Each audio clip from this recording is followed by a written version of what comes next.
Many of those people are lawless racists. The U.S. Supreme Court was tackling just that today. The justices heard a major voting rights case today, Louisiana v. Callis. The case concerns the legality of a newly drawn second black majority congressional district in Louisiana. The map is being challenged as an example of illegal racial gerrymandering.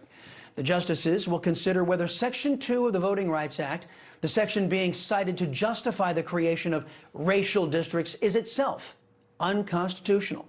Let's bring in founder and president of Article 3 Project, the great Mike Davis. Good to see you, man. Hey, listen to a portion of today's argument from the lawyer for the NAACP, the National Association for the Advancement of Progressive Colored People, Shania Nelson. Listen.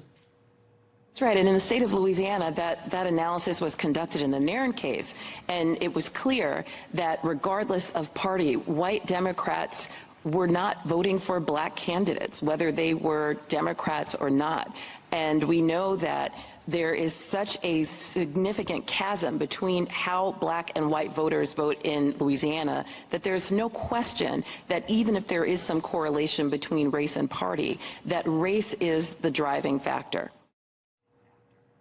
Did I hear her right that we need Section 2 of the Voting Rights Act because white Democrats won't vote for black people? Is that what I heard?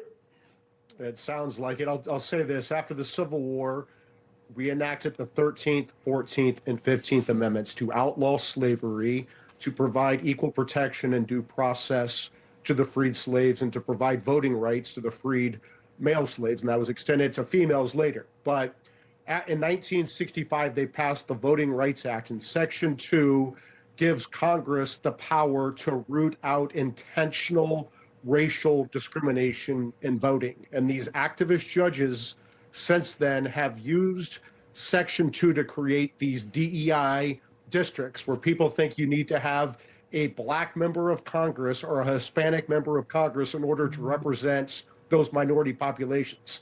That runs squarely contrary to the 14th and 15th Amendments to the U.S. Constitution. And it looks like, after today's oral argument, it looks like the 6 constitutionalist justices will agree with that, or largely agree with that, and strike down these DEI districts. Listen to Justice Thomas expose Section 2 of the Voting Rights Act for what I consider it to be.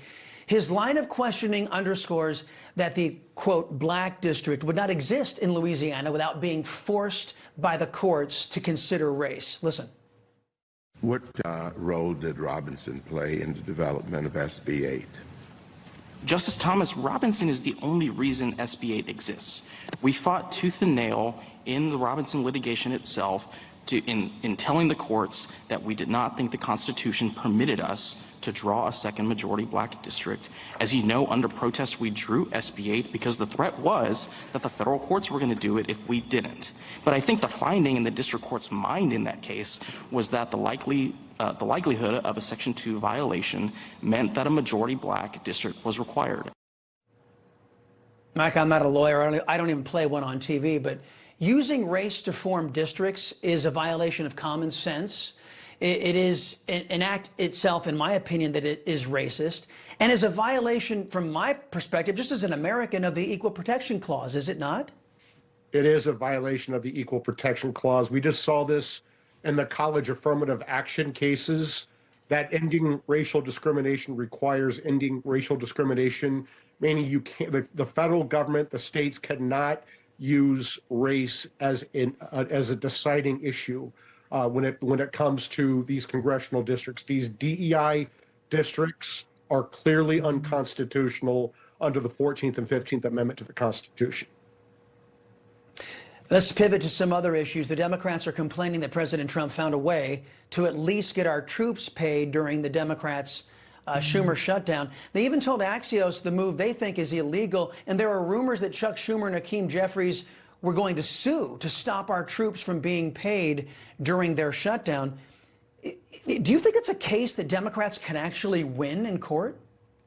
They might get some Democrat activist judge to go along with them temporarily, but they're not going to win at the Supreme Court of the United States, just like President Trump has been winning almost all of these issues before the Supreme Court of the United States under his Article 2 power.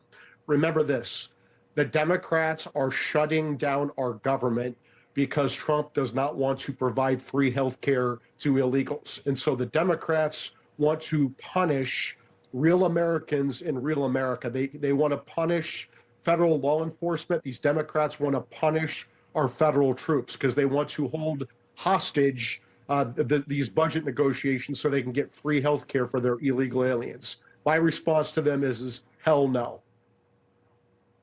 Amen. I'm right there with you. Plus, they want to fund all these lawless NGOs too, something we're going to get into in the next couple of segments. Disgraced former FBI Director James Comey is pushing to dismiss the federal case against him by not saying that he's defending his innocence. He's challenging the lawfulness of the person appointed who's prosecuting him, U.S. Attorney Lindsay Halligan.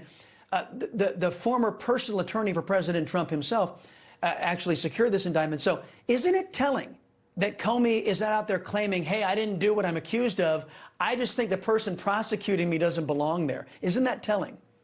Remember this, James Comey lied to the Senate Judiciary Committee in 2017 when they were investigating his corrupt involvement in the Russian collusion hoax Crossfire Hurricane. He reaffirmed that lie in 2020. Trump U.S. Attorney Lindsay Halligan secured a 2-count indictment against James Comey from a Democrats grand jury in the Eastern District of Virginia full of government workers for false statements to Congress and obstruction of a congressional investigation. He's now trying to say that Lindsay was improperly appointed to this post. She was not.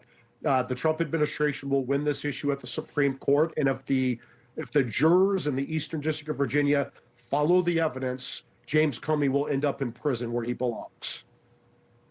Mike Davis, thank you very much. It's always great catching up with you, man. Come back soon. Straight ahead on the Chris Salcedo Show.